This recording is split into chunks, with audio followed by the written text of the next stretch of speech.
അതിൻ്റെ ഉദാഹരണം വേദപുസ്തകത്തിൽ നിന്ന് ചിന്തിക്കുമ്പോൾ അതിൻ്റെ വ്യക്തമായിരിക്കുന്ന സ്വഭാവം എന്താണെന്ന് നമുക്ക് മനസ്സിലാക്കുവാൻ കഴിയും. ഞാൻ പറയുന്ന വാക്യങ്ങൾ പെട്ടെന്നെടുത്ത് വായിച്ച് സഹായിച്ചാൽ നമുക്ക് പെട്ടെന്ന് കാര്യങ്ങൾ ചിന്തിപ്പാനായിട്ടിടയാകും. ആരും താമസിപ്പിക്കരുത്. എടുക്കുന്ന പ്രിയപ്പെട്ടവർ പ്ലീസ് ദയവായിട്ട് വായിക്കണം.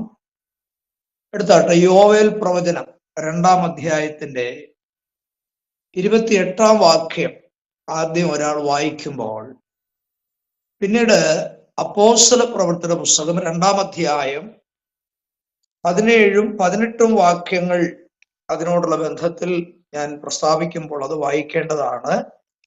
ആദ്യം യോവേൽ പ്രവചനം 2-ാം അധ്യായം 28-ാം വാക്യം വായിച്ചാട്ടെ. വായിക്കാം.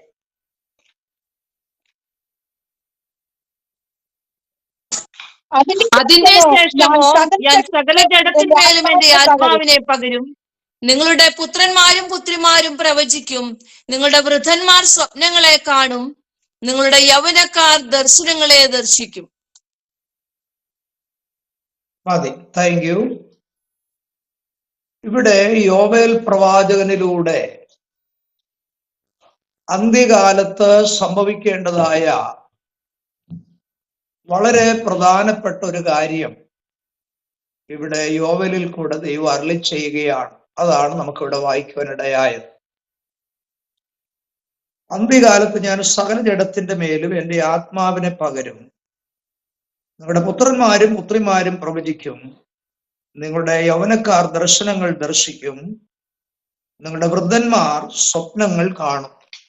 ഇതാണ് യോവേൽ പ്രവചിക്കുവാനായിട്ടിടയായത്. എപ്പോഴാണ് ഈ പ്രവചനം നിറവേറുന്നത്? അന്ത്യകാലത്താണ്. അന്ത്യകാലത്ത് സംഭവിക്കുന്നതായ ഒരുപാട് കാര്യങ്ങൾ വേദപുസ്തകത്തിൽ പറഞ്ഞിട്ടുണ്ട്. ഇവിടെ യോവേൽ പ്രവാചകനിൽ കൂടെ ദൈവം അരുളി ചെയ്തതായ ഭാഗമാണ് അന്ത്യകാലത്ത് എന്ത് സംഭവിക്കും എന്നുള്ളത്. അപ്പോൾ അന്ത്യകാലത്ത് എന്ത് സംഭവിക്കണം? സകല ജഡത്തിന്റെ മേലും എൻ്റെ ആത്മാവിനെ പകരും. ദൈവം പറയുകയാണ്, അന്ത്യകാലത്ത് ദൈവം എന്ത് ചെയ്യും? സകല ജഡത്തിന്റെ മേലും ആത്മാവിനെ പകരും. പിന്നെ നിങ്ങളുടെ പുത്രന്മാരും പുത്രിമാരും പ്രവചിക്കും. നിങ്ങളുടെ യൗവനക്കാർ ദർശനങ്ങൾ ദർശിക്കും. നിങ്ങളുടെ വൃദ്ധന്മാർ സ്വപ്നങ്ങൾ കാണും. ഈ പറയപ്പെട്ടതായ വിഷയങ്ങൾ എപ്പോൾ സംഭവിക്കണം? അന്ത്യകാലത്ത് സംഭവിക്കണം. ഇനി ഈ പ്രവചനത്തിന് നിവൃത്തി എപ്പോൾ സംഭവിച്ചുവെന്ന് നമുക്ക് നോക്കാം. അപ്പോസ്തല പ്രവർത്തന പുസ്തകം 2-ാം അധ്യായത്തിന്റെ 17-ഉം 18-ഉം വാക്യങ്ങൾ എടുത്തു വെച്ചവര് വായിച്ചാട്ടെ. അപ്പോസ്തല പ്രവൃത്തി 2-ന്റെ 17, 18 വാക്യങ്ങൾ വായിക്കാം. അന്ത്യകാലത്ത് ഞാൻ സകല ജഡത്തിന്മേലും എന്റെ ആത്മാവിനെ പകരും. നിങ്ങളുടെ പുത്രന്മാരും പുത്രിമാരും പ്രവചിക്കും. നിങ്ങളുടെ യൗവനക്കാർ ദർശനങ്ങളെ ദർശിക്കും. നിങ്ങളുടെ വൃദ്ധന്മാർ സ്വപ്നങ്ങളെ കാണും. എന്റെ ദാസന്മാരുടെ മേലും. മതി. അപ്പോസ്തല പ്രവർത്തന പുസ്തകം 2-ാം അധ്യായത്തിലെ വിഷയം എന്താണെന്ന് നമുക്കറിയാം. 2-ാം അധ്യായത്തിലെ വിഷയം എന്താണെന്ന് നാം ചിന്തിച്ചാൽ, നമ്മുടെ വാഴ്ത്തപ്പെട്ടവനായിരിക്കുന്ന കർത്താവായ യേശു ക്രിസ്തു മരിച്ച് അടക്കപ്പെട്ട് ഉയർത്തെഴുന്നേറ്റ ശേഷം സ്വർഗാരോഹണം ചെയ്യുന്നതിന് മുൻപായി അപ്പോസ്തല പ്രവർത്തന പുസ്തകം നിങ്ങൾ നോക്കിയാൽ മതി. 1-ാം അധ്യായത്തിന്റെ 8-ാം വാക്യം നമ്മൾ വായിക്കുമ്പോൾ, 4-ാം വാക്യം വായിക്കുമ്പോൾ, അങ്ങനെ അവൻ അവരുമായി കൂടിയിരിക്കുമ്പോൾ അവരോട്, നിങ്ങൾ യെരൂശലേമിൽ നിന്ന് വാങ്ങിപ്പോകാതെ എന്നോട് കേട്ട് പിതാവിന്റെ വാഗ്ദത്തത്തിനായി കാത്തിരിക്കണം എന്ന് പറഞ്ഞിട്ടാണ് യേശു എന്ത് ചെയ്തത്? സ്വർഗാരോഹണം ചെയ്തത്. അപ്പം കർത്താവിനോട് ശിഷ്യന്മാര് കേട്ടതായിരിക്കുന്ന വാഗ്ദത്തം എന്തായിരുന്നു? നമുക്കറിയാം, യോഹന്നാന്റെ സുവിശേഷം 14-ാം അധ്യായത്തിൽ കർത്താവ് അവരോട് പറഞ്ഞിട്ടുണ്ട്, ഞാൻ പോകുന്നത് നിങ്ങൾക്ക് പ്രയോജനം, ഞാൻ പോകാഞ്ഞാൽ കാര്യസ്ഥൻ വരികയില്ല. ഞാൻ പോയി സത്യത്തിന്റെ ആത്മാവെന്ന മറ്റൊരു കാര്യസ്ഥന് എന്നേക്കും നിങ്ങളോടുകൂടെ ഇരിക്കേണ്ടതിന് അയച്ചു തരും എന്ന് കർത്താവ് ഒരു വാഗ്ദത്തം അവർക്ക് കൊടുത്തിരുന്നു. തന്റെ ശുശ്രൂഷ കാലത്ത് ശിഷ്യന്മാർക്ക് കൊടുത്തതായ വാഗ്ദത്തമായിരുന്നു അത്. അങ്ങനെ സ്വർഗാരോഹണം ചെയ്യുന്നതിന് മുൻപ് കർത്താവ് ഈ വാഗ്ദത്തം ഒന്നുകൂടെ അവരെ ഓർപ്പിക്കുകയാണ്. നിങ്ങൾ യെരൂശലേമിൽ നിന്ന് എന്ത് ചെയ്യരുത്? വാങ്ങിപ്പോകരുത്. നിങ്ങൾ എന്ത് ചെയ്യണം? എന്നോട് കേട്ട പിതാവിന്റെ വാഗ്ദത്തത്തിനായി നിങ്ങൾ കാത്തിരിക്കണം എന്ന് പറഞ്ഞിട്ട് 8-ാം വാക്യത്തിൽ കർത്താവ് പറയുകയാണ്, എന്നാൽ പരിശുദ്ധാത്മാവ് നിങ്ങളുടെ മേൽ വരുമ്പോൾ നിങ്ങൾ ശക്തി ലഭിച്ചിട്ട് യെരൂശലേമിലും യഹൂദയിൽ എല്ലായിടത്തും ശമര്യയിലും ഭൂമിയുടെ അറ്റത്തോളവും എന്റെ സാക്ഷികളാകും എന്ന് പറയുവാനിടയായി. അപ്പോൾ ആ വാഗ്ദത്തം എന്തായിരുന്നു? പരിശുദ്ധാത്മാവാണ്. പരിശുദ്ധാത്മാവ് നിങ്ങളുടെ പേര് വരുമ്പോൾ നിങ്ങൾ ശക്തി ലഭിക്കും. ശക്തി ലഭിച്ചിട്ട് നിങ്ങൾ എന്ത് ചെയ്യണം? യഹൂദയിലും യെരൂശലേമിലും യഹൂദയിൽ എല്ലായിടത്തും ശമര്യയിലും ഭൂമിയുടെ അറ്റത്തോളം പോയി നിങ്ങൾ എന്ത് ചെയ്യണം? എന്റെ സാക്ഷികളാകണം എന്ന് കർത്താവ് അവരോട് പറയുവാനിടയായി. അങ്ങനെ കർത്താവിനോട് കേട്ടതായ ആ വാഗ്ദത്തം പ്രാപിപ്പാൻ വേണ്ടി അവരെന്ത് ചെയ്തെന്നറിയാമോ? ഏകദേശം 120 പേരടങ്ങുന്ന ഒരു സംഘം, അതിന്റെ 15-ാം വാക്യത്തിൽ കാണാൻ കഴിയും. ആ കാലത്ത് ഏകദേശം 120 പേരുള്ള ഒരു സംഘം കൂടിയിരിക്കുമ്പോൾ പത്രോസ് അവരുടെ നടുവിൽ എഴുന്നേറ്റെന്ന് പറഞ്ഞത്, സഹോദരന്മാരും ആയ പുരുഷന്മാരെ, യേശുവിനെ പിടിച്ചവർക്ക് വഴികാട്ടിയായി തീർന്ന യൂദയെക്കുറിച്ച് ഇങ്ങനെ പത്രോസ് അവരോട് പറയുന്നതായിട്ട് കാണാൻ കഴിയും. അപ്പോൾ പിതാവിനോട് കേട്ട വാഗ്ദത്തത്തിന് വേണ്ടി അവരേകദേശം 120 പേരടങ്ങുന്ന ഒരു സംഘം അവര് കൂടിയിരുന്ന് എന്ത് ചെയ്തെന്നറിയാമോ? ഒരുമനപ്പെട്ട് എന്ത് ചെയ്തു? പ്രാർത്ഥിക്കാനായിട്ടിടയായി. അങ്ങനെ ഓരോ ദിവസങ്ങൾ കടന്നുപോയി. 2-ാം അധ്യായം, അപ്പോസ്തല പ്രവൃത്തി 2-ാം അധ്യായം. പെന്തക്കോസ്ത് നാൾ വന്നപ്പോൾ എല്ലാവരും ഒരു സ്ഥലത്ത് ഒന്നിച്ചു കൂടിയിരുന്നു. പെട്ടെന്ന് കൊടിയ കാറ്റടിക്കുന്നത് പോലെ ആകാശത്തിന് ഒരു മുഴക്കമുണ്ടായി. അവർ ഇരുന്നിരുന്ന വീട് മുഴുവനും നിറച്ചു. അഗ്നിജ്വാല പോലെ പിളർന്നിരിക്കുന്ന നാവുകൾ അവർക്ക് പ്രത്യക്ഷമായി. അവരിൽ ഓരോരുത്തരുടെ മേൽ പതിഞ്ഞു. എല്ലാവരും പരിശുദ്ധാത്മാവ് നിറഞ്ഞവരായി. ആത്മാവ് അവർക്ക് ഉച്ചരിപ്പാൻ നൽകിയതുപോലെ അന്യഭാഷകളിൽ സംസാരിച്ചു തുടങ്ങി എന്ന് നമുക്ക് 2-ാം അധ്യായം 1 തൊട്ടുള്ള വാക്യങ്ങളിൽ വായിപ്പാനായിട്ട് സാധിക്കും. അപ്പോൾ പിതാവിൽ നിന്ന് ലഭിക്കുവാനിരിക്കുന്ന പരിശുദ്ധാത്മാവിനെ കുറിച്ചുള്ള വാഗ്ദത്തത്തിന് വേണ്ടി എത്ര പേരാ? ഏകദേശം 120 പേരടങ്ങുന്ന ഒരു സംഘം ഒരുമനപ്പെട്ട് അവര് ദൈവസന്നിധിയിൽ പ്രാർത്ഥിപ്പാനിടയായി. അങ്ങനെ ഓരോ ദിവസങ്ങൾ കടന്നുപോയി. പെന്തക്കോസ്ത് നാൾ വരുവാനിടയായി. അങ്ങനെ പെന്തക്കോസ്ത് നാൾ വന്നപ്പോൾ എന്താ സംഭവിച്ചത്? അവർ എല്ലാവരും ഒരു സ്ഥലത്ത് ഒന്നിച്ചു കൂടിയിരുന്നു. പെട്ടെന്ന് കൊടിയ കാറ്റടിക്കുന്നത് പോലെ ആകാശത്തൊരു മുഴക്കമുണ്ടായി. അവർ ഇരുന്നിരുന്ന വീട് മുഴുവനും നിറച്ചു. അഗ്നിജാലം പോലെ പിളർന്നിരിക്കുന്ന നാവുകൾ അവർക്ക് പ്രത്യക്ഷമായി. അവൻ ഓരോരുത്തരുടെ മേൽ പതിഞ്ഞു. എല്ലാവരും പരിശുദ്ധാത്മാവ് നിറഞ്ഞവരായി. ആത്മാവ് അവർക്ക് ഉച്ചരിപ്പാൻ നൽകിയതുപോലെ അന്യഭാഷകളിൽ അവരെന്ത് ചെയ്തു? സംസാരിച്ച് നിർത്തിയെന്നല്ല, സംസാരിച്ച് തുടങ്ങി എന്നാണ് നമുക്ക് വായിപ്പാനിടയായത്. അപ്പോൾ യോവേൽ പ്രവാചകൻ അരുളി ചെയ്തതായിരിക്കുന്ന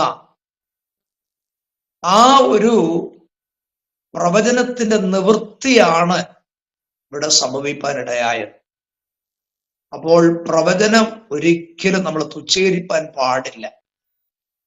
ദൈവമാണ് അത് അരുളി ചെയ്തിരിക്കുന്നതെങ്കിൽ അത് തീർച്ചയായും തക്ക സമയത്ത് നിറവേറുമെന്നുള്ളതായിരിക്കുന്ന കാര്യം നമ്മളെല്ലാവരും ഓർത്തിരിക്കേണ്ടത് ആവശ്യമാണ്. അങ്ങനെ എല്ലാവരും പരിശുദ്ധാത്മാവ് നിറഞ്ഞവരായി ആത്മാവ് അവർക്ക് ഉച്ചരിപ്പാൻ നൽകിയതുപോലെ അവരെല്ലാവരും എന്ത് ചെയ്തു? അന്യഭാഷകളിൽ സംസാരിച്ചു തുടങ്ങി. എന്നിട്ട് നാം വീണ്ടും അടുത്ത ഭാഗം വായിക്കുമ്പോൾ ആ സമയത്ത് അവിടെയുള്ള യെരൂശലേം ദേവാലയത്തിൽ പെന്തക്കോസ്ത് പെരുന്നാൾ നടന്നുകൊണ്ടിരിക്കുക. യഹൂദന്മാരുടെ 7 പെരുന്നാളുകളിൽ ഒരു പെരുന്നാളാണ് ഏത്? പെന്തക്കോസ്ത് പെരുന്നാൾ. ആ പെന്തക്കോസ്ത് പെരുന്നാളിന് വേണ്ടി ആകാശത്തിന് കീഴിലുള്ള സകല ജാതികളിൽ നിന്നും യെരൂശലേമിൽ വന്ന് പാർക്കുന്ന യഹൂദരായ ഭക്തിയുള്ള പുരുഷന്മാര് ആ പെരുന്നാളിൽ അവിടെ വന്നിരുന്നു. യഹൂദന്മാരുടെ ആലയമായ ആലയത്തിൽ പെരുന്നാളിന് എന്ത് ചെയ്തിരുന്നു? സകല ആ പെന്തക്കോസ്ത് പെരുന്നാളിൽ സംബന്ധിപ്പാനായിട്ട് ലോകത്തിന്റെ പല ഭാഗങ്ങളിൽ നിന്ന് അനേകരവിടെ എത്തിച്ചേരുവാനായിട്ടിടയായി. ആ പെരുന്നാളിൽ അവർ സംബന്ധിച്ചു കൊണ്ടിരിക്കുന്ന സമയത്താണ് ഈ വലിയ മുഴക്കം അവർ കേൾക്കുവാനിടയായത്. ഈ മാളിക മുറിയിൽ കൂടിയിരുന്നതായ ഈ ഗലീലക്കാരായിരിക്കുന്ന യേശുവിന്റെ ശിഷ്യന്മാരും യേശുവിന്റെ അമ്മ മറിയ ഉൾപ്പെടെ ഏകദേശം 120 പേര് കൂടിയിരുന്നത് ഇടത്താണ് ഈ പരിശുദ്ധാത്മാവ് അക്ഷരികമായിട്ട് സ്വർഗത്തിൽ നിന്ന് എന്ത് ചെയ്തത്? ഇറങ്ങി വരുവാനായിട്ട് ഇടയായി. ഇനി ശ്രദ്ധിക്കണം, ആകാശത്തിന്റെ കീഴിൽ എന്ന് പറഞ്ഞാൽ ലോകത്തിന്റെ പല രാജ്യങ്ങളിൽ നിന്നാണ് ഈ പെന്തക്കോസ്ത് പെരുന്നാൾ കൂടുവാനായിട്ട് അനേക യഹൂദന്മാര് ആലയത്തിൽ വന്നുകൂടിയിരുന്നത്. അവര് ആരൊക്കെയായിരുന്നുവെന്ന് നമുക്ക് അതിന്റെ 9-ാം വാക്യത്തിൽ കാണാനായിട്ട് കഴിയും. പർത്തര്, മേദ്യര്, എലാമ്യര്, മെസൊപ്പൊത്താമ്യര്, യഹൂദയിലും കപ്പദോക്യയിലും പൊന്തോസിലും ആസിയയിലും ഫ്രുഗ്യയിലും പംഫുല്യയിലും മിസ്രൈമിലും കുറേനയ്ക്ക് ഏർന്ന ലിബിയ പ്രദേശങ്ങളിലും പാർക്കുന്നവര്, റോമയിൽ നിന്ന് വന്ന് പാർക്കുന്നവരും എന്ന് വേണ്ട, ക്രേത്യര്, അറബിക്കാരായ പ്രിയപ്പെട്ടവരെന്ന് വേണ്ട അനേകര പെന്തക്കോസ്ത് പെരുന്നാളിൽ അവിടെ വന്നിരുന്നു. പക്ഷെ ഒരു കാര്യം ഓർക്കണം, ആ വന്നിരുന്നതായ രാജ്യങ്ങളിലെ വിവിധ ഭാഷക്കാരാണ് അവിടെ വന്നിരുന്നത്. ഓർക്കണം, പല ഭാഷകൾ സംസാരിക്കുന്നവരാണ് പെരുന്നാളിന് വന്നുകൂടിയിരുന്നത്. അവര് ഈ മുഴക്കം കേട്ട് അവർ ഓടിച്ചെന്നപ്പോൾ അവരുടെ 7-ാം വാക്യം, എല്ലാവരും ഭ്രമിച്ച് ആശ്ചര്യപ്പെട്ടു. ഈ സംസാരിക്കുന്നവരെല്ലാം ഗലീലക്കാരല്ലയോ? പിന്നെ നാം ഓരോരുത്തൻ ജനിച്ച നമ്മുടെ സ്വന്തം ഭാഷയിൽ അവർ സംസാരിച്ചു കേൾക്കുന്നത് എങ്ങനെ എന്ന് ഈ വന്നുകൂടിയവർ പറയാനിടയായി. അപ്പൊ അവിടെ ശ്രദ്ധിക്കേണ്ട ഒരു കാര്യം, ഈ അന്യഭാഷ അവിടെ പറഞ്ഞ ഏകദേശം 120 പേരെല്ലാവരും ആര് തന്നെയാണ്? ഗലീലക്കാര് മാത്രമാണ്. ഗലീല ഭാഷ മാത്രമേ അവർക്ക് അറിയുള്ളൂ. എന്നാൽ പരിശുദ്ധാത്മാവ് അവരുടെ മേൽ വന്നപ്പോൾ അവർ വിവിധ ഭാഷകളിൽ എന്ത് ചെയ്തു? സംസാരിച്ചു. ഈ സംസാരിച്ച സ്ഥലത്ത് ലോകത്തിന്റെ വിവിധ ഭാഗങ്ങളിൽ നിന്ന് പെന്തക്കോസ്ത് പെരുന്നാൾ കൂടാൻ വന്നതായ യഹൂദന്മാരെല്ലാവരും ഓടിക്കൂടിയ സമയത്ത് എന്താ അവര് കേൾക്കുന്നത്? ഇവര് പറയുന്ന ഗലീല ഭാഷയല്ല, പിന്നെ അവര് വന്ന ആ രാജ്യത്തിലെ ഭാഷയാണ് ഇവര് പലരും സംസാരിക്കുന്നത്. അതായത് കപ്പദോക്യയിൽ നിന്ന് വന്നവര് ശ്രദ്ധിച്ചപ്പോ കപ്പദോക്യ ഭാഷ സംസാരിക്കുന്നവരുണ്ട്. നമുക്ക് എന്തോ ആ ഭാഷ എന്ന് അറിയത്തില്ല, ഞാനത് പറഞ്ഞതേ ഉള്ളൂ. പിന്നെ പൊന്തോസിൽ നിന്ന് വന്നവര് അവിടുത്തെ ഭാഷയിൽ ഇവർ സംസാരിക്കുന്നത് കേട്ടു. ആസിയിൽ നിന്ന് വന്നവരും ഫ്രുഗ്യയിൽ നിന്ന് വന്നവരും പംഫുല്യയിൽ നിന്ന് വന്നവരൊക്കെ അവരവരുടെ ദേശത്തിലെ ഭാഷ ഗലീലക്കാർ സംസാരിക്കുന്നത് കേട്ടു. അതുകൊണ്ട് അവര് അമ്പരന്ന് പോയത്. ഒരു കാര്യം നമ്മൾ ഈ അവസരത്തിൽ ഓർക്കണം. ഈ വാക്യത്തെ പിടിച്ചുകൊണ്ട് പലരും ചോദിക്കാറുണ്ട്, മലയാളികളായവർ തന്നെ മലയാളികളായ അന്യഭാഷ സംസാരിക്കുന്നവരോട് ചോദിക്കാറുണ്ട്. അന്ന് പെന്തക്കോസ്ത് നാളിൽ വന്നു കൂടിയവർക്കെല്ലാം ഇവര് പറഞ്ഞ ഭാഷ മനസ്സിലായല്ലോ. കാര്യം എന്താണെന്നറിയാൻ വയ്യാതെ ഈ ചോദിക്കുന്നത്. മലയാളികൾ തന്നെ മലയാളികളായവരോട് ചോദിക്കുകയാണ്, നിങ്ങൾ പറയുന്ന ഭാഷ ഞങ്ങൾക്ക് അറിയത്തില്ലെന്ന്. അറിയത്തില്ലാത്തത് കൊണ്ടാണ് അത് അന്യഭാഷയെന്ന് അതാ മനസ്സിലാക്കേണ്ടത്. അപ്പൊ സംസാരിക്കുന്നവര് ഗലീലക്കാരാണെങ്കിലും അവര് സംസാരിക്കുന്നത് ഏത് ഭാഷയാണ്? ഈ വന്നുകൂടിയ അവരുടെ ദേശത്തിലെ ഭാഷയാണ്. അപ്പൊ നോക്കിക്കേ, അങ്ങനെ ഞാൻ എക്സാമ്പിൾ പറയാം. ഇപ്പൊ ഇംഗ്ലീഷ് സംസാരിക്കുന്ന ആളവിടെ നിന്നപ്പോൾ ആ ഗലീലക്കാരിൽ ഒരാള് ഇംഗ്ലീഷ് സംസാരിക്കുന്നത് കേട്ടു. അപ്പം അദ്ദേഹത്തിന് മനസ്സിലായി ഇത് എൻ്റെ രാജ്യത്തിലെ ഭാഷയാണ്. സിലോണിന്ന് വന്ന ഒരാള് ശ്രദ്ധിച്ചപ്പം സിംഗള സംസാരിക്കുന്നത് കേൾക്കാനിടയായി. അങ്ങനെ അവർക്ക് മനസ്സിലായത്. അല്ലാതെ ഗലീലക്കാർക്ക് തന്നെ മനസ്സിലായെന്നല്ല പറയുന്നത്. അപ്പോൾ ഇവരെല്ലാം കൂടെ എന്ത് പറഞ്ഞെന്നറിയാമോ? ഇവര് വീഞ്ഞു കുടിച്ചിട്ട് പുതുവീഞ്ഞു കുടിച്ചിരിക്കുന്നുവെന്ന് മറ്റു ചിലരും പരിഹസിച്ച് പറഞ്ഞു. അപ്പൊ അന്യഭാഷ സംസാരിക്കുന്നതിനെ കുറിച്ച് എന്തെല്ലാം അഭിപ്രായങ്ങളാണെന്നുണ്ടായതല്ലേ. അപ്പൊ ഇന്നും അങ്ങനെ ഉണ്ടെങ്കിൽ അതിനെക്കുറിച്ച് നമ്മൾ ആശ്ചര്യപ്പെടണ്ട, അങ്ങനെ ഉണ്ടാകും. ഇനി ശ്രദ്ധിക്കണം. അങ്ങനെ അവര് സംസാരിക്കുന്നത് കേട്ടിട്ട് പത്രോസ് 11 പേരോടുകൂടെ എഴുന്നേറ്റ് നിന്ന് ഉറക്കെ അവരോട് പ്രസംഗിച്ചതായ പ്രസംഗമാണ് നമ്മൾ മുമ്പേ വായിച്ചത്. യഹൂദ പുരുഷന്മാര് യെരൂശലേമിൽ വന്നു പാർക്കുന്ന എല്ലാവരുമായുള്ളവരെ, ഇത് നിങ്ങൾ അറിഞ്ഞിരിക്കട്ടെ. എന്റെ വാക്ക് ശ്രദ്ധിച്ചുകൊള്ളുവേൻ. നിങ്ങൾ ഊഹിക്കുന്നത് പോലെ അവർ ലഹരി പിടിച്ചവരല്ല. പകൽ 3-ാം മണി നേരമേ ആയിട്ടുള്ളൂവല്ലോ. ഇത് യോവേൽ പ്രവാചകൻ മുഖാന്തരം അരുളി ചെയ്തത് അത്രേ എന്ന് പറഞ്ഞിട്ടാണ് യോവേൽ പ്രവചനം 2-ാം അധ്യായം 17-18 വാക്യങ്ങൾ പത്രോസ് അവിടെ എന്ത് ചെയ്തത്? ഉദ്ധരിക്കുന്നത്. ഇനി ശ്രദ്ധിച്ചാട്ടെ. അപ്പോൾ യോവേൽ പ്രവാചകൻ പ്രവചിച്ചതായിരിക്കുന്ന പ്രവചനത്തിന്റെ നിവൃത്തിയാണ് എവിടെ ആരംഭിച്ചത്? പെന്തക്കോസ്ത് നാളിൽ അവിടെ സംഭവിച്ചത്. അപ്പൊ പെന്തക്കോസ്ത് നാളിലാണ് ആ പ്രവചനം നിറവേറിയത് എന്നാണ് ഞാൻ പറഞ്ഞതിന്റെ അർത്ഥം. ആ ദിവസത്തിൽ ആ വാക്യം പത്രോസ് എടുത്ത് ഉദ്ധരിക്കുകയാണ്. ഇത് യോവേൽ പ്രവാചകൻ പ്രവചിച്ചതായിരിക്കുന്ന പ്രവചനത്തിന്റെ നിവൃത്തിയാണ് എന്ന് പറഞ്ഞ് അവിടെ പ്രസംഗിക്കുന്നതായിട്ട് നമുക്ക് കാണാൻ കഴിയും. ഇനി നമ്മുടെ വിഷയത്തിലേക്ക് വരാം. ദ്വയാർത്ഥ പ്രയോഗ പ്രമാണം എന്നാൽ എന്തെന്നുള്ളതാണ് നമ്മൾ ചിന്തിച്ചു വന്നത്. ഞാൻ ആദ്യമേ പറഞ്ഞു, ഒരു പ്രവചനത്തിന്റെ നിവൃത്തി ഒരു പ്രാവശ്യം സംഭവിച്ചു കഴിഞ്ഞിട്ട് അത് അവസാനിക്കുന്നില്ല, പിന്നെ അത് വീണ്ടും തുടർന്നുകൊണ്ടിരിക്കുന്നു. അങ്ങനെയുള്ള പ്രവചനത്തെയാണ് എന്ത് വിളിക്കുന്നത്? ദ്വയാർത്ഥ പ്രയോഗ പ്രമാണം എന്ന് വിളിക്കുന്നത്. എന്തുകൊണ്ട്?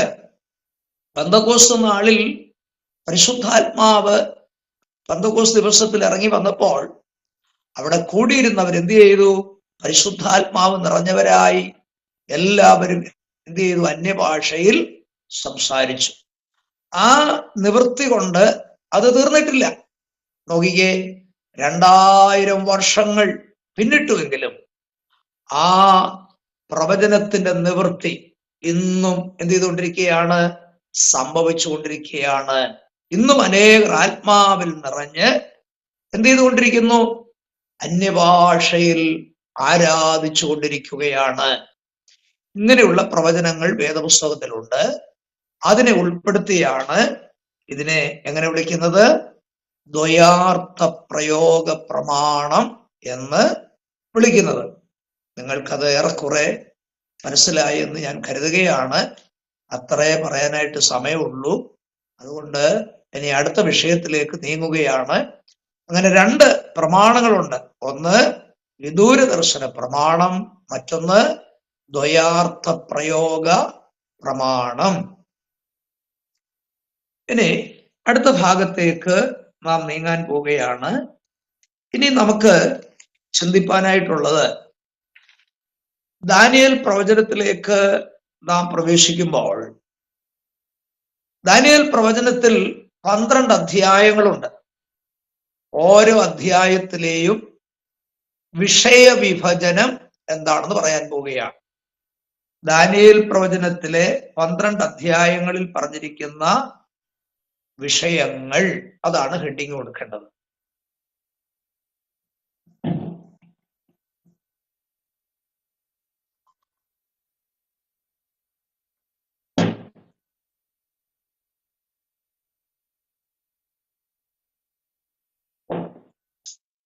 ഓരോ അധ്യായത്തിലെയും വിഷയങ്ങൾ പറയാൻ പോവുകയാണ്. നിങ്ങളത് നോട്ട് ചെയ്തോണം. 1-ാം അധ്യായം ഇസ്രായേലിന്റെ ബാബേൽ പ്രവാസം. ഇസ്രായേലിന്റെ ബാബേൽ പ്രവാസം.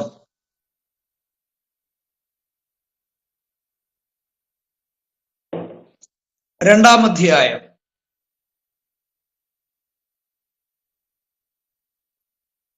നെബൂഖദ്നേസർ രാജാവ് കണ്ട സമ്മിശ്ര ലോകബിംബം.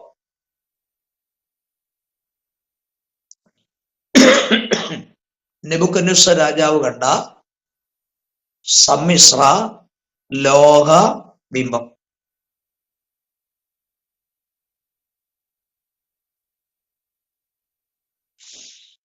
3-ാം അധ്യായം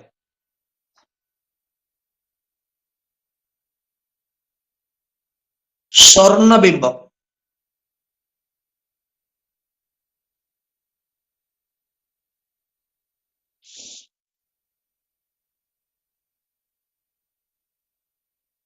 4-ാം അധ്യായം വൃക്ഷദർശനം.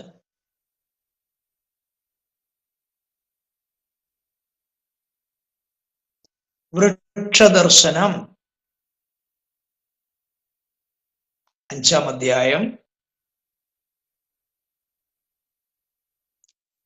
കൈയെഴുത്ത്.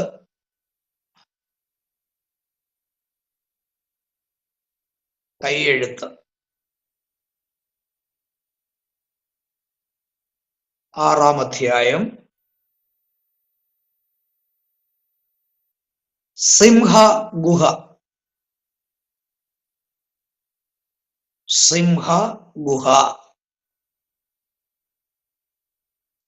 7-ാം അധ്യായം വന്യമൃഗ ദർശനം. വന്യമൃഗ സംരക്ഷണ കേന്ദ്രം എന്നൊന്നും എഴുതിയേക്കരുതേ. അങ്ങനെ എഴുതിയവരുണ്ട് പണ്ട്, അതാ ഞാൻ പറഞ്ഞത്. വന്യമൃഗ ദർശനം.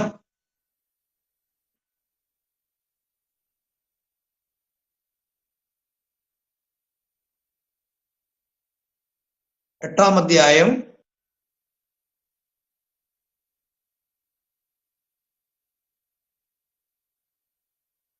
ആട്ടുകൊറ്റനും കോലാട്ടുകൊറ്റനും. ആട്ടുകൊറ്റനും കോലാട്ടുകൊറ്റനും.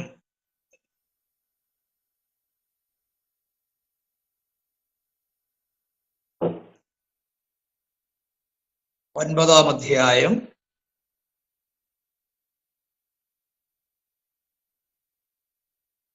എഴുപത് ആഴ്ചവട്ടം. 70 ആഴ്ചവട്ടം.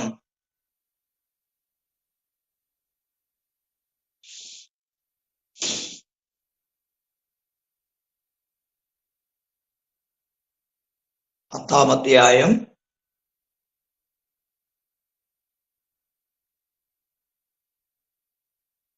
തേജസ്കരിക്കപ്പെട്ട ക്രിസ്തുവിനെ കുറിച്ചുള്ള ദർശനം. തേജസ്കരിക്കപ്പെട്ട ക്രിസ്തുവിനെ കുറിച്ചുള്ള ദർശനം.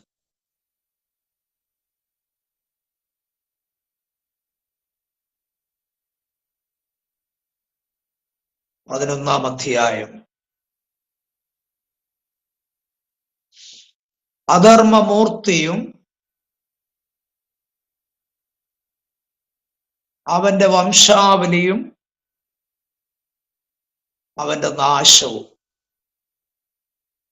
അധർമ്മമൂർത്തിയും അവന്റെ വംശാവലിയും അവന്റെ നാശവും.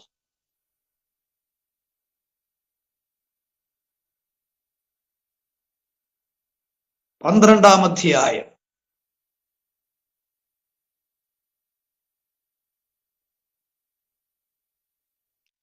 മുദ്രയിടപ്പെട്ട പുസ്തകം.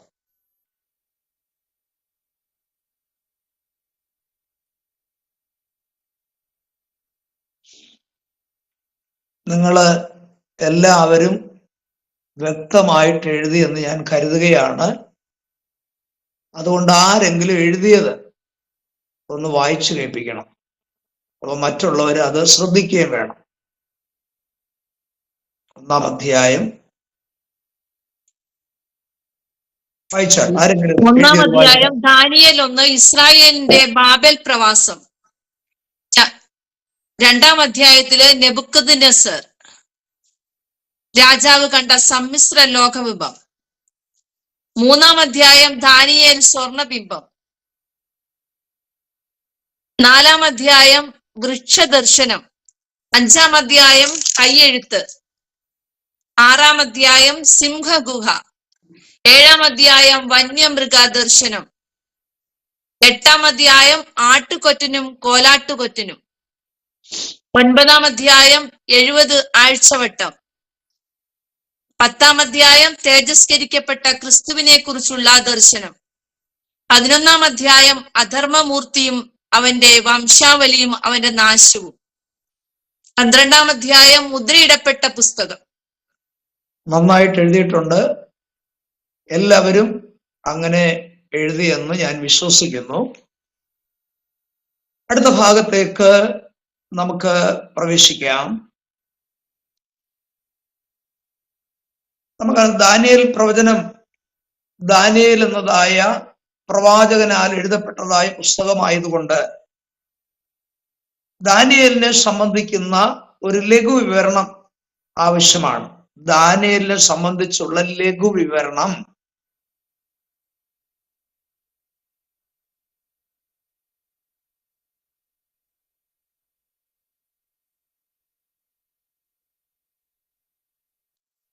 ദാനിയേൽ എന്ന പേരിന്റെ അർത്ഥം ദൈവം എന്റെ ന്യായാധിപതി എന്നാണ്.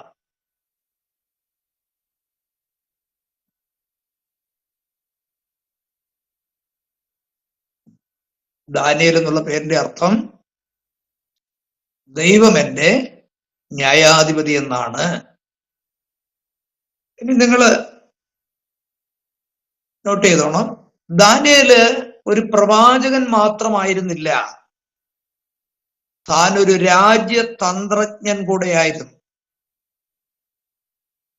താനൊരു രാജ്യതന്ത്രജ്ഞൻ കൂടെയായിരുന്നു. എന്നാൽ നല്ലൊരു ഭരണാധികാരി കൂടെയായിരുന്നു. ആര്? ദാനിയേൽ.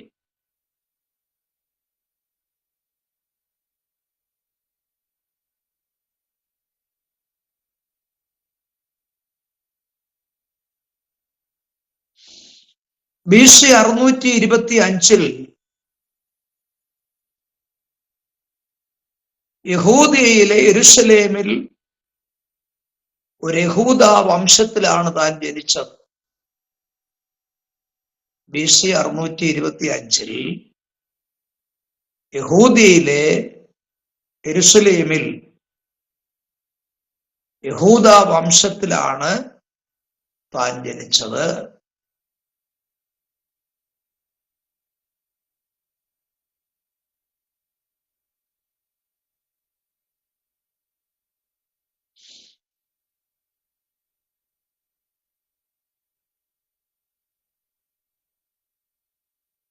ദാനിയേൽ പ്രത്യേക തീരുമാനവും തെരഞ്ഞെടുപ്പും ഉറപ്പും ഉള്ള ഒരു വ്യക്തിയായിരുന്നു. ദാനിയേൽ പ്രത്യേക തീരുമാനവും തെരഞ്ഞെടുപ്പും ഉറപ്പുമുള്ള ഒരു വ്യക്തിയായിരുന്നു. മാത്രമല്ല,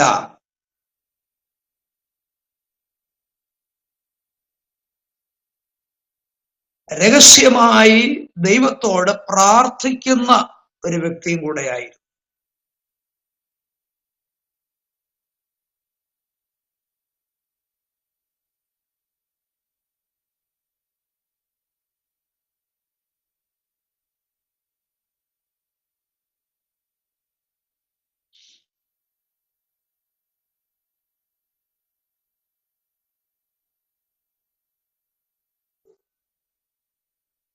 വേദപുസ്തകത്തിൽ പറയുന്ന മറ്റ് ദാനിയേലുമാരുടെ കാര്യങ്ങളും കൂടെ പറയാം. വേദപുസ്തകത്തിലെ മറ്റ് ദാനിയേലുമാർ, ഈ ദാനിയേലിനെ കൂടാതെ 3 ദാനിയേലുമാരെ കുറിച്ച് വേദപുസ്തകത്തിൽ കാണാൻ കഴിയും.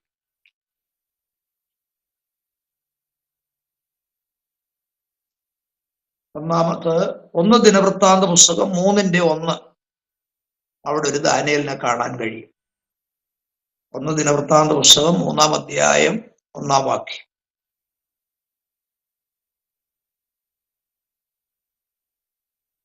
അടുത്തത് എസ്രാ 8:2. എസ്രാ 8:2. വീണ്ടും മറ്റൊരു ദാനിയേലുണ്ട്, നെഹമ്യാവ് 10:6.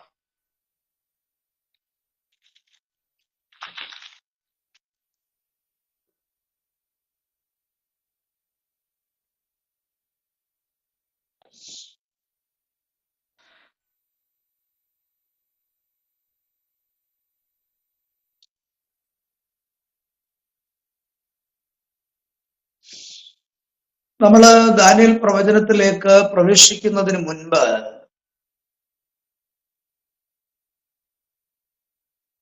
1-ാം അധ്യായത്തെ കുറിച്ച് നമ്മൾ ചിന്തിച്ചല്ലോ. ബാബേൽ, യഹൂദ, അതായത് ഇസ്രായേലിന്റെ ബാബേൽ പ്രവാസമാണ് നമ്മൾ ചിന്തിച്ചു. അതിനോടുള്ള ബന്ധത്തിൽ നമുക്ക് മനസ്സിലാക്കാനുള്ള ഒരു കാര്യം, ബാബേൽ ചക്രവർത്തിയായിരിക്കുന്ന നെബൂഖദ്നേസർ രാജാവ് 3 കാലയളവിലായിട്ടാണ് യെരൂശലേമിനെ ആക്രമിച്ചതെന്നുള്ള കാര്യം ഓർമ്മയിലിരിക്കണം. 1 അല്ല, 2 അല്ല, 3 പ്രാവശ്യമായിട്ടാണ് നെബൂഖദ്നേസർ രാജാവ്, ബാബേൽ ചക്രവർത്തിയായിരുന്ന നെബൂഖദ്നേസർ രാജാവ് യെരൂശലേമിനെ ആക്രമിച്ചത്.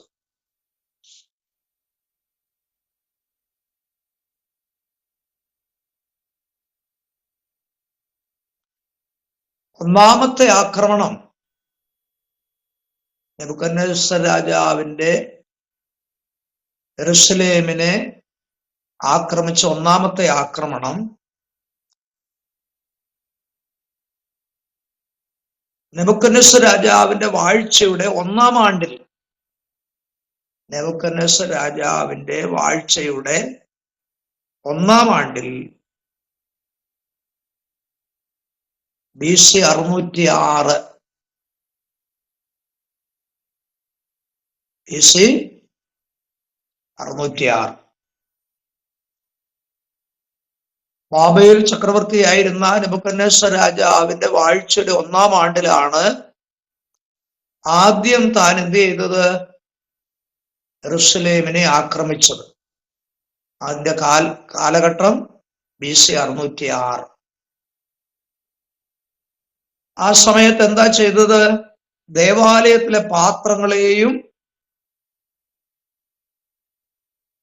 ഇസ്രായേൽ മക്കളെയും പലരെയും അവിടെ നിന്ന് ബാബേലിലേക്ക് കൊണ്ടുപോയി.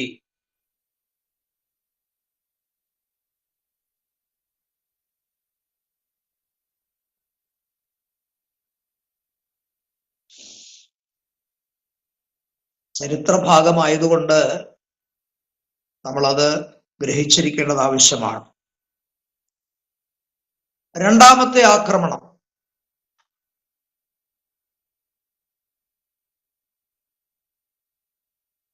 നെബൂഖദ്നേസർ രാജാവിന്റെ വാഴ്ചയുടെ 8-ാം ആണ്ടിൽ,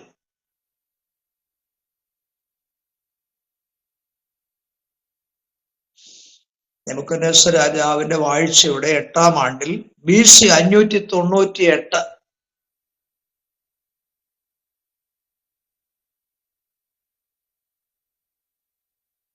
BC 598.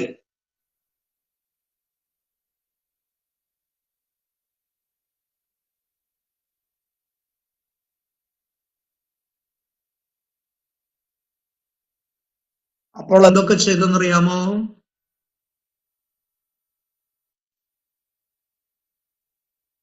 യഹോവയുടെ ആലയത്തിലെ സകല നിക്ഷേപങ്ങളെയും എടുത്തുകൊണ്ടുപോയി.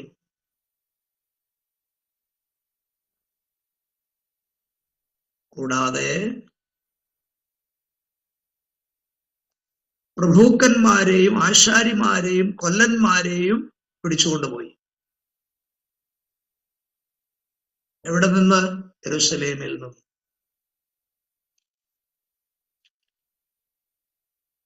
രണ്ട് രാജാക്കന്മാർ 24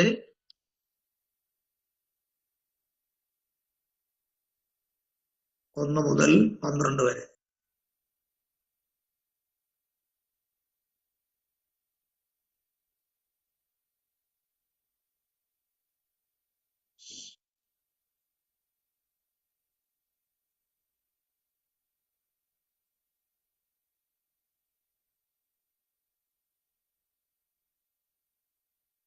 മൂന്നാമത്തെ ആക്രമണം.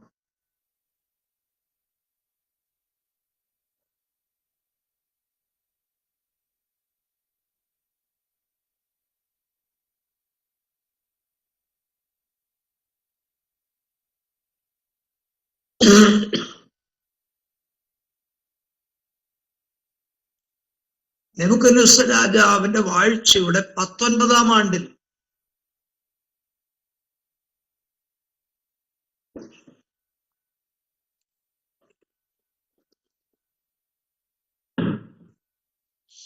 നെബൂഖദ്നേസർ രാജാവിന്റെ വാഴ്ചയുടെ 19-ാം ആണ്ടിൽ BC 587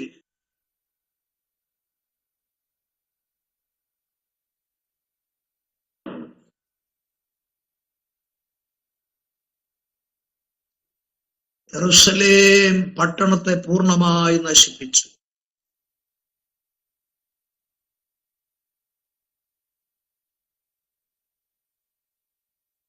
രണ്ട് രാജാക്കന്മാർ 25-8 മുതൽ 12 വരെ. രണ്ട് രാജാക്കന്മാർ 25-ാം അധ്യായം 8 മുതൽ 12 വരെ.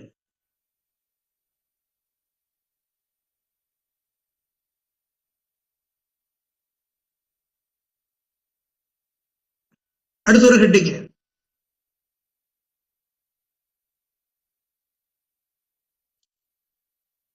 യെരൂശലേമിനെ നെബൂഖദ്നേസർ രാജാവ് ആക്രമിക്കുമെന്ന് പ്രവാചകന്മാർ മുൻപേ പ്രവചിച്ചിരുന്നു.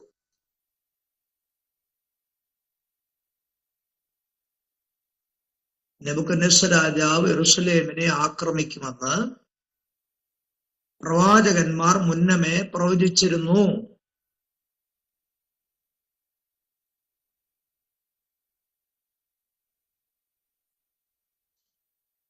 അതിന്റെ വാക്യങ്ങൾ എഴുതിക്കൊള്ളണം.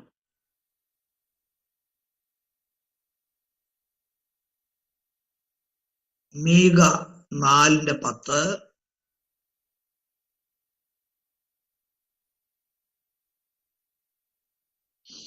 യിരെമ്യാവ് 25:9,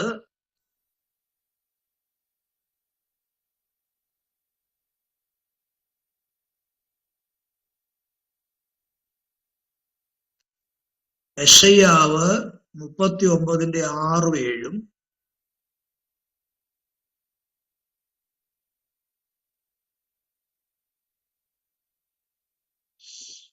അപ്പോൾ മീകായിൽ കൂടെയും യിരെമ്യാവിൽ കൂടെയും യെശയ്യാവിൽ കൂടെയും ദൈവം മുന്നമേ അരുളി ചെയ്തതാണ്. എന്തുവാ? നെബൂഖദ്നേസർ രാജാവ് യെരൂശലേമിനെ ആക്രമിക്കും എന്നുള്ളതായ വിഷയം.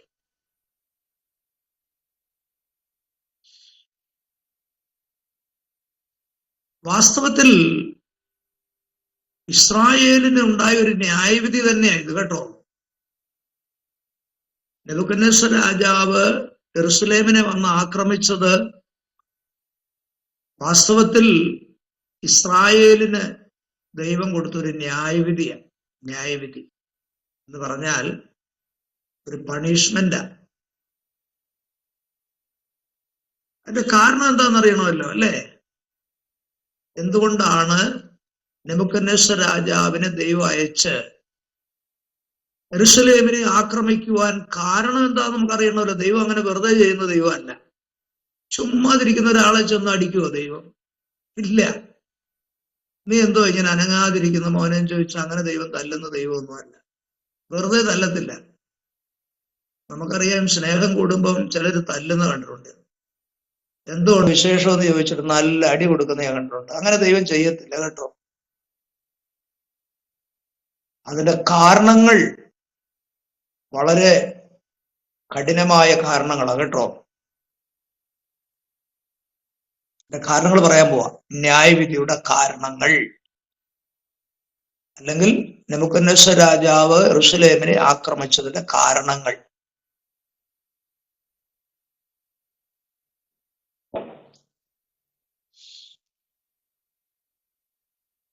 ഒന്ന്, ദൈവത്തിന്റെ ദൂതന്മാരെ നിന്ദിക്കുകയും പരിഹസിക്കുകയും ചെയ്തു. ഇസ്രായേലിന്റെ മധ്യത്തിലേക്ക് ദൈവം അയച്ചതായ തന്റെ ദൂതന്മാരെ അവരെന്ത് ചെയ്തു? നിന്ദിക്കുകയും പരിഹസിക്കുകയും ചെയ്തു. 2 ദിനവൃത്താന്തം 36:15 തൊട്ട് 17 വരെ. 2 ദിനവൃത്താന്തം 36:15 തൊട്ട് 17 വരെ. നമ്മൾ ഈ ദാനിയേൽ പ്രവചനം പഠിക്കുമ്പോൾ നമുക്ക് ഒത്തിരി കാര്യങ്ങൾ മനസ്സിലാക്കാൻ കഴിയും. ദൈവത്തിന്റെ ദൂതുവാഹികളായിരിക്കുന്നവരെ എന്ത് ചെയ്യാൻ പാടില്ല? നിന്ദിക്കുകയും പരിഹസിക്കുകയും ചെയ്യാൻ പാടില്ല. അങ്ങനെ ചെയ്താൽ ദൈവം ആ കുറ്റം അങ്ങ് ഏറ്റെടുക്കും കേട്ടോ. അതാണ് നമുക്ക് മനസ്സിലാക്കാൻ കഴിയുന്നത്. 2, അവരെ ദൈവം ന്യായവിധി നടത്തിയതിന്റെ രണ്ടാമത്തെ കാരണം അന്യ ദൈവങ്ങളെ സേവിക്കുകയും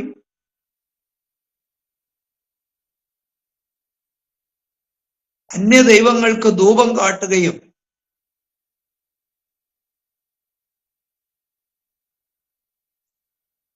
ദൈവത്തിന്റെ കൽപ്പനകളെ ഉപേക്ഷിക്കുകയും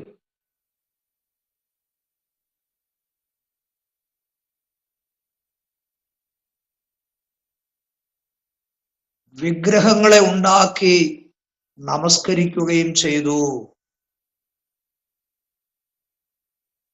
ദൈവത്തിനൊട്ടും സഹിക്കാൻ വയ്യാത്തൊരു പാപമാണ്.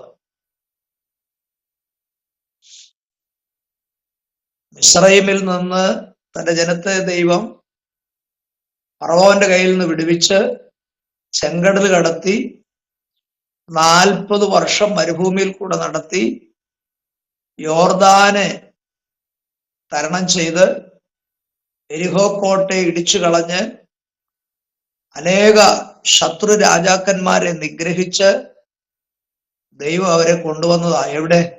കനാൻ നാട്ടിൽ. നോക്കിക്കേ, ദൈവത്തിന് ജനത്തിന് വേണ്ടി ദൈവം എന്തെല്ലാം കാര്യം ചെയ്തല്ലേ. ലോകത്തിൽ നടക്കാത്ത, ലോകത്തിൽ സംഭവിക്കാത്ത അത്ഭുതങ്ങളാണ് തന്റെ ജനത്തിന് വേണ്ടി ദൈവം ചെയ്തത്. പക്ഷേ അവരുടെ തലമുറ എന്ത് ചെയ്തെന്നറിയാമോ?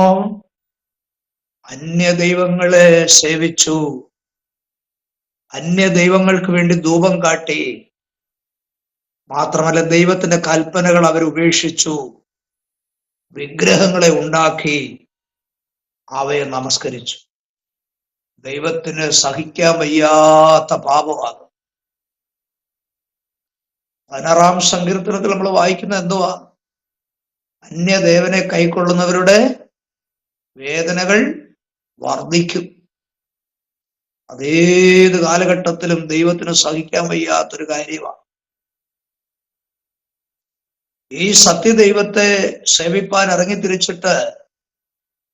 ഈ ദൈവത്തെ ആരാധിച്ചിട്ട് ഈ ദൈവത്തെ മറന്ന് മറ്റൊരു ദൈവത്തിന്റെ പുറകെ പോയാൽ ഒരിക്കലും ദൈവത്തിനത് സഹിക്കാൻ കഴിയാത്ത കാര്യമാണ്.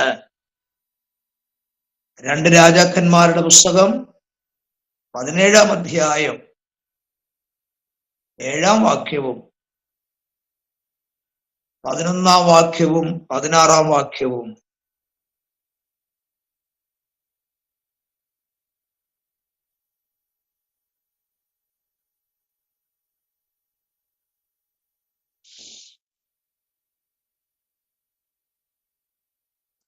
അടുത്ത കാരണം ഇസ്രായേൽ മക്കൾ തങ്ങളുടെ പുത്രന്മാരെയും പുത്രിമാരെയും അഗ്നിപ്രവേശനം ചെയ്യിച്ചു.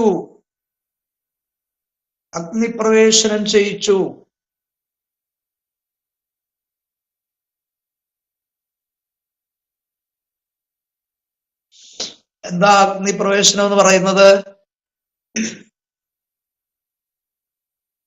ജാതികളുടെ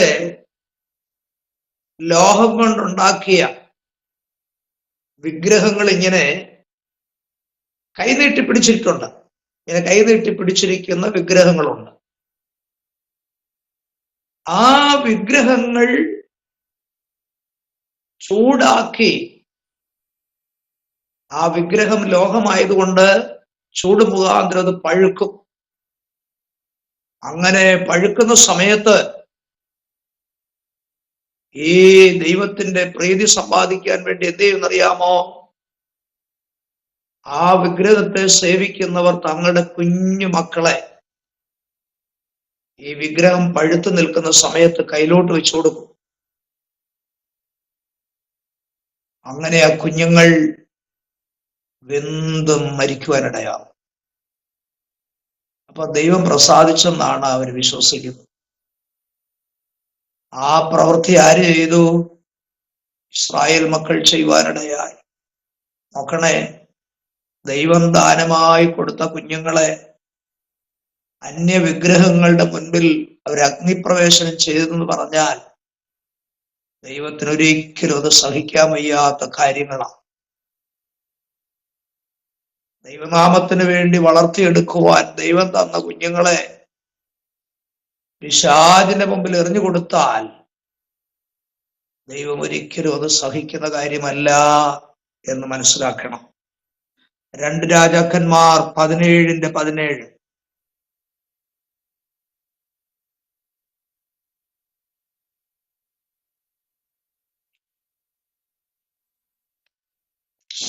തീർന്നില്ല. അടുത്ത കാരണം, ദൈവവചനത്തെ തീയിലിട്ട് നശിപ്പിച്ചു. ദൈവവചനത്തെ തീയിലിട്ട് നശിപ്പിച്ചു.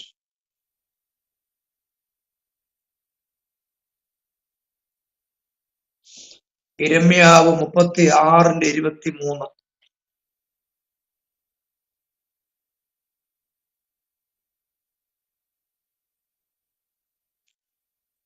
അപ്പൊ ഈ കാരണങ്ങൾ അവരുടെ ജീവിതത്തിൽ ഉള്ളത് കൊണ്ടാണ് മീക മുഖാന്തരവും യിരെമ്യാവ് മുഖാന്തരവും യെശയ്യാവ് മുഖാന്തരവും ഒക്കെ ദൈവം പറഞ്ഞത്, നിങ്ങളുടെ മേൽ ന്യായവിധി വരുന്നുണ്ട്.